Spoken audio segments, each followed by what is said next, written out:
how prepared are we? What's concerning is that this isn't just a flood issue. Kita pihak bomba ni sentiasa bersedia. I still emphasize on getting the right trainers. He will sever ties with the university.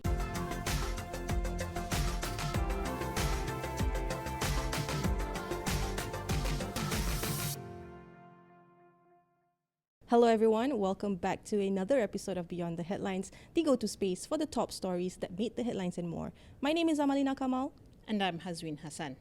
Now today we're diving right into the eye of the storm, the recent floods that have wreaked havoc across the east coast of Malaysia. And we're not just talking about another monsoon season here, are we, Amalina? Yes, no, we're not. We're actually talking about 6 months worth of rainfall in just 5 days. Now, Prime Minister Datuk Sri Anwar Ibrahim actually mentioned that between November 26th to November 30th, Kelantan and Terengganu were respectively hit by record-breaking rainfall. That's about more than 1,442 millimeters, as well as more than 1,700 millimeters in those two states alone. And to put that into perspective, that's like Mother Nature turning on a fire hose for a week straight. It's no wonder over 80,000 civil servants were mobilized for flood relief efforts. But here's what stood out to me. Anwar expressed gratitude not just to the authorities, but to everyday Malaysians stepping up, volunteers, university students, and even NGOs. Yes, it's very heartening to see, communities uniting, but it's also a wake-up call for us all. Now, Natural Resources and Environmental Sustainability Minister Nik Ahmad also highlighted that there's a high chance for another monsoon surge to occur starting December 8th. Now, even though the situation is improving at this moment, it isn't just about heavy rainfall. Environmental and infrastructure issues are at play here. Yes, Amalina. And with that, the Sungai Golok Integrated River Basin Development Project, or PLSB for short, comes into focus here. It's designed to mitigate floods in the long term, but until it's completed, however, residents near the river will still face floods. It's like fixing a leaky roof while it's still raining, right? You're making progress, but you're still getting wet. And this is why Nik Nazmi himself is advocating for stricter zoning laws in flood-prone areas. Now, what he means by this is that he actually pointed out that how outdated our drainage systems are, which, quite frankly, is very inadequate to, accommodate or at least address today's extreme weather. Now, Nik Nazmi's comparison also came from, the international solutions that he has actually put out. Obviously, two nations here, the Netherlands for its Room for River initiative, as well as Tokyo's underground flood tanks. We definitely need bold ideas, but let's not forget the human side of this. Terengganu's flood victims are still struggling. As of Thursday morning, over 7,400 people remain in evacuation centres, unfortunately, Yeah, the emotional toll is certainly huge. Families are displaced, homes are damaged, and it's very heartbreaking. I mean, I caught a few videos. I believe some of you at home have as well. Affected communities helping to also save the village or at least neighborhood animals who have not been spared from the disaster as well. Yes, and at least a week in, the weather seems to be improving, giving everyone a bit of a breather. But where do we go from here? Do we just brace for impact every year, or do we finally take that big leap in flood mitigation? Yeah, I think personally it's time for a national rethink, particularly on urban planning, environmental policy, as well as disaster preparedness, Hazwin. I feel it's not just about surviving, the rain or at least the flood, but it's, learning how we can live with the reality of this climate change that's happening today. Well said, Amalina. And on that note, we'd love to hear your thoughts, our viewers and listeners. Are we doing enough? Should Malaysia adopt these global strategies, or do we need a homegrown solution? But at least on the Defence Ministry side, Defence Minister Datuk Sri Mohamed Nordin has actually announced that the Malaysian Armed Forces are stepping up their game, and they're actually conducting surveys of flood-prone areas to ensure they're better prepared for the next wave. Yes, and they're mapping out routes, actually, identifying the danger zones and ensuring evacuation plans are precise. Op Murni has already deployed over 1,000 personnel since November 27th, and Khalid also stressed that people shouldn't wait too long to evacuate. He actually mentioned that you don't have to wait until the flood waters are at least knee deep or higher. The sooner people leave, the more focused rescue efforts can be. It's also worth noting that some armed forces personnel are also affected by the floods, Hazwin, and this particularly is less of the concern on their side because they are in a way still on duty. And just to add to that, in Terengganu, part of the death toll, I think now has reached 6. One of them was actually a policeman on duty, Right. which was very unfortunate. So yeah, that's dedication, Amalina. And while flood relief is the focus, border control operations continue uninterrupted. Khalid made it clear whether it's floods or any other disaster, national security is top priority. Terengganu in particular is also finally seeing some relief after days of relentless flooding that has hit nationwide. Water levels are receding and calm has returned to most parts of the state. Despite this, thousands of people still remain in temporary evacuation centres. Okey, untuk setakat ini, sehingga ke hari ini, tadi pun saya dah ada melawat ke Bilik Gerakan Bencana Negeri bersama Pengarah Negeri dan kita telah mendapat update beginilah berkaitan dengan PPS, mana ada 21 PPS yang masih dibuka dengan mangsa 4,000 orang, 4,025 orang lah. Okey. Tapi sekarang ni situasi banjir di Terengganu telah reda, di mana keadaan tenang lah sekarang di negeri Terengganu. Contohnya ada pusat pemindahan pun banyakkan di sedikit, teman di arah Setiu tak ramai, Lumum tak ramai. Yang banyak kita tengok kat area Kuala Nerus lah. Kuala Nerus ni adalah kawasan di mana kawasan banjir yang bertenang, banjir genang orang panggil. Okey, banjir genang di mana air dia lambat menyurut, lambat susut. Ya, ini di kawasan Taman Desa Tanjung Damai.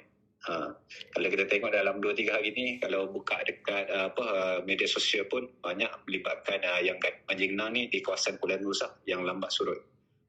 Tapi sekarang ni keadaan paras sungai kebanyakan semua telah menurun. Cuma ada 3 kawasan yang dalam keadaan paras amaran lah. Post-flood recovery is now in full swing. The fire department is focusing on assisting residents with cleanup efforts while also issuing crucial safety reminders. However, not everyone evacuated promptly. Concerns over the safety of their belongings led some to delay their departure despite the warnings. Okay, kebanyakan dekat Terengganu ni, sebelum banjir itu tersurut, dia memang balik ke rumah dan cuci rumah sendirilah. Kita cuma mengingatkan penduduk-penduduk lah melalui media sosial, pesanan, melalui jawatankuasa kampung, mana ketua balai pun dia menasihatkan lah. Yang mana kalau balik tu jangan on terus, dia punya switch dan sebagainya, tunggu kering, sama dengan peralatan-peralatan elektrik. Banyakkan kalau nanti kita tengok bila kalau kita tengok kes kebakaran ni, banyakkan bila berlakunya selepas sahaja daripada banjir ni akan ada sedikit peningkatan dan disebabkan oleh lipat pintas. Biasanya yang itulah. The response has been a collaborative effort involving multiple agencies, including the military and police, ensuring efficient management of the situation. Kita pihak bomba ni sentiasa bersedia. Untuk banjir ni bukan sahaja peringkat pihak bomba, kita di bawah arahan Aman Bersatu melibatkan pelbagai agensi yang kita atur gerak untuk sama-sama untuk kita tackle keadaan banjir. Setakat ni alhamdulillah semua kawasan dalam keadaan terkawal lah. Jadi kita pun expect kalau next wave InsyaAllah lah kita memang boleh tackle dengan baik, sebab kita pun bukan agensi kerajaan saja yang membantu untuk memindahkan mangsa. Tentera memang kita di bawah Jawatankuasa Pengurusan Bencana Peringkat Negeri, memang dia akan hadir ke daerah lah, yang di mana di bawah pengurusan bencana daerah ni dipusatkan oleh DO, dan komando operasi dia adalah polis dibantu oleh bomba sebagai timbalan komander. Jadi atur gerak adalah berdasarkan syarat pengurusan bencana di peringkat daerah itu sendiri. Now, an alarming situation in Ipoh, though, Amalina, at Arena Kepayan Putra, flood waters mixed with oily residue and floating debris have raised some serious concerns. This initial assumption from Ipoh City Council member Muhammad Hamdan is that the oily residue originates from nearby commercial areas, perhaps from eateries and vehicle workshops.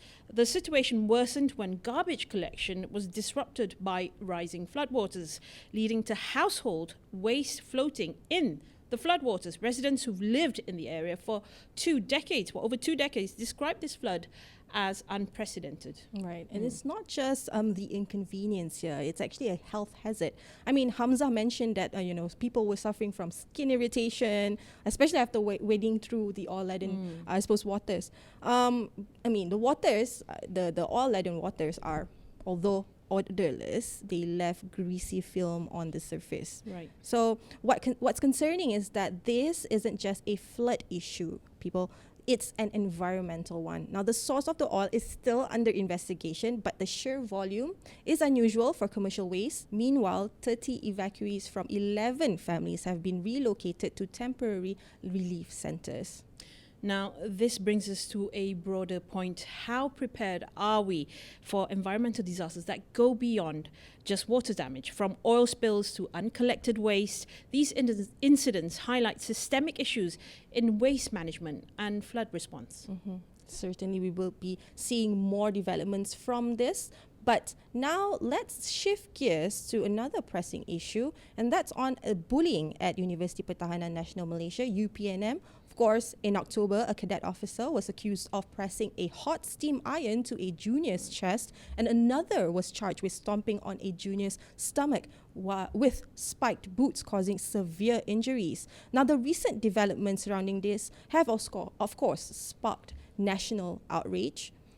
Yes, and the latest from this is that the King of Malaysia, His Majesty Sultan Ibrahim, the new Chancellor of UPNM, has taken a strong stance, declaring he will sever ties with the university if the inhumane bullying culture continues. And he did not mince his words about this. He made this bold statement during UPNM's convocation ceremony, of all places and days, on December 3rd, following years of disturbing incidents. The most notable case was the tragic death of Navy cadet Zulfarhan Osman Zulkarnain 7 years ago, leading to 6 former students being sentenced to death earlier this year.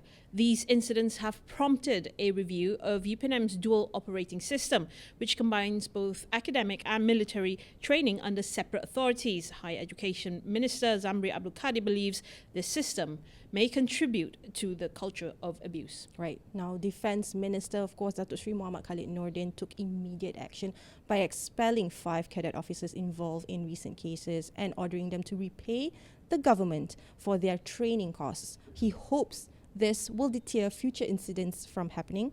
Now, Prime Minister Datuk Sri Anwar Ibrahim, on the other hand, has made it also very clear that there's zero tolerance for bullying in educational institutions, not just in UPNM.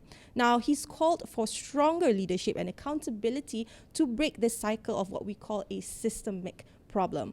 Now, the Agong, or the King of Malaysia's involvement is very significant. I mean, he's shared his views, and the fact that his military background and personal stance bring a powerful message to us all. What's certain is that discipline is essential, and that's what he's trying to put forth. And cruelty has no place, especially when it comes to education.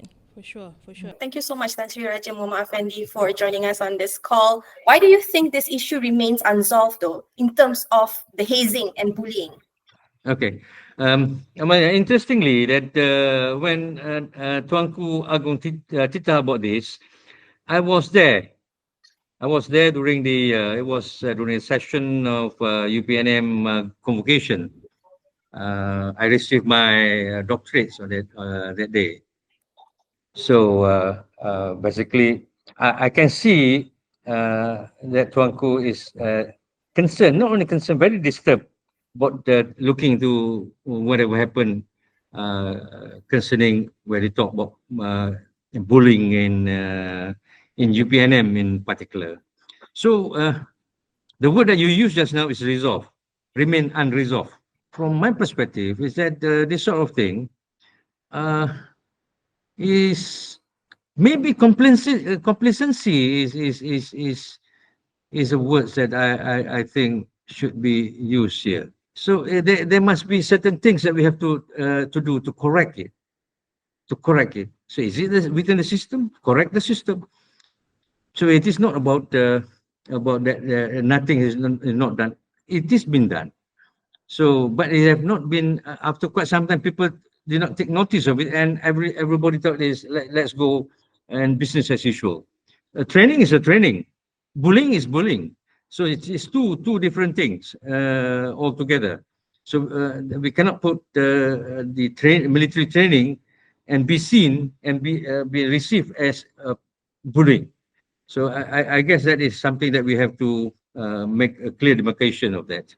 There is this perception that, with vigorous training, sometimes that, allows for certain sort of aggression. Yeah. That is open up to interpretation, right? The Yeah. problem is that when that sort of idea is being imposed to students, or at least trainees, to think that, is this military training? Is this the type of boot camp that we are trying to impose? What immediate actions should be taken then? The issue in particular is, do we get the right people to do the job? See, to become a trainer is not everybody's job. Not everybody can be a trainer. Not everybody can be an instructor. So it must be people with certain capabilities, certain traits, certain ability that should be doing the job. Because some just cannot do it. So as you have correctly put it, to some extent, we must get the right person. It is about the right people to do the right job. See, I remember, if you watch movies also, it's the same thing, right? You can see the instructors, or in some films, the drill instructors, for instance, they start shouting, shouting and pushing those trainees. They yell at them, but at the same time, they give encouragement. So, no, you can do it. It's why you are so weak? You everything you weak. No, but I know that you can do it. Let's do it. Let's go. Let's do it. You see, so this is how trainers should be behaving. So to make sure everything is done accordingly, and obviously safety factors is there, because pushing people to certain level of mental and physical, and to meet the mental and physical endurance is quite tough. You don't know when going to be the breaking point for the matter. Within the context of systemic changes that we need to impose, right? Just now you put it clearly, lah. Training is training, bullying is bullying, right? Yeah. Two different things. But in terms of ethical sort of leadership that we must impose among our military trainees, right? Because some of the cases that we see is like seniors to juniors. These seniors will eventually go into, the field, defending the nation. We don't want that kind of quality. I still emphasize on getting the right trainers, because it boils down to that.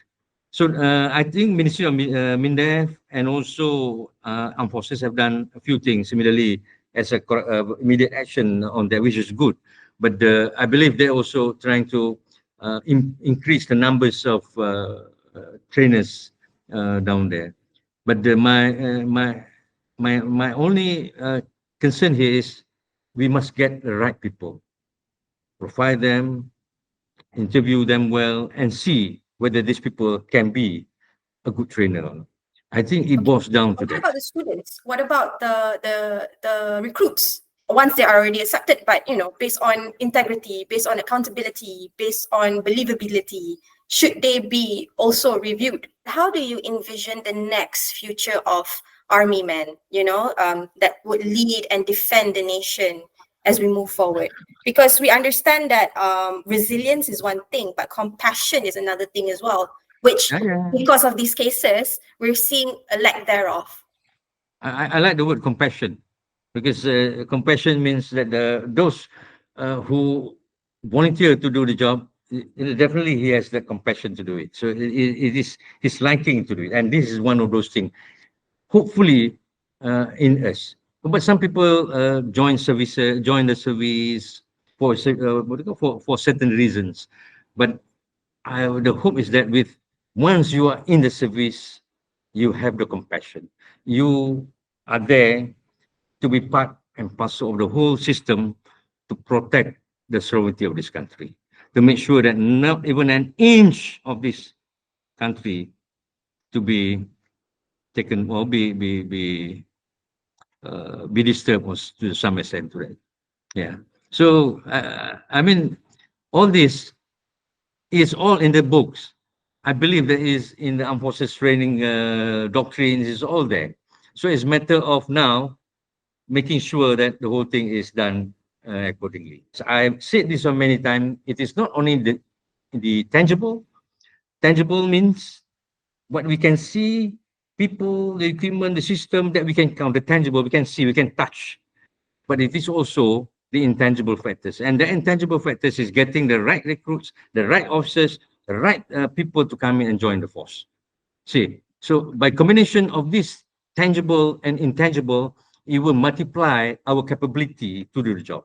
We may not have enough of certain things, but with the intangible factors that they have, spirit, high spirit, willing to sacrifice yourself, things may change. So these are of this. So when you want to develop a force, a defense force, the tangible part is a must, and equally important is to develop the intangible part of the whole thing. And you make sure in doing so the environment is right. You make sure the safety and security part of the whole thing is being taken care. But in bullying, it is not. It is about humiliation. It is about humiliation and trying to do something very different. There is no focus there. You just do whatever you want to do, and that's it. And at the end of the day, those been bullied have been feel loss of everything. Instead of in training, you bring up the spirit. Those in bullying, you affect them. The self-esteem will gone. That's it. They are no longer a human being. And you evoke the spirit of camaraderie, right? That is what is part and parcel of being in the service. I still strongly believe that as a soldier, as an officer, at the end of the day, it is taking care of each other from cradle to grave. Look at these two stories side by side, flood management in Ipoh and institutional reform at UPNM. It's clear that Malaysia is at a turning point. Whether it's environmental resilience or institutional integrity, we need proactive and accountable leadership. Mm-hmm. Floods and bullying might not have, this sort of relatability, but what's certain is that there's a common denominator. It does reveal a crack in our system, and a crack that needs to be reviewed. Anyway, we have come to the end of our episode. I hope that you have been up to date with the latest developments so far. If you like whatever the talking points that we've shared, please do comment on our channel, like, as well as turn on the notification bell if you haven't already. Follow us on our socials, X, Instagram, as well as Threads and Facebook. My name is Amalina Kamal. And I'm Hazwin Hassan. And we'll see you next week.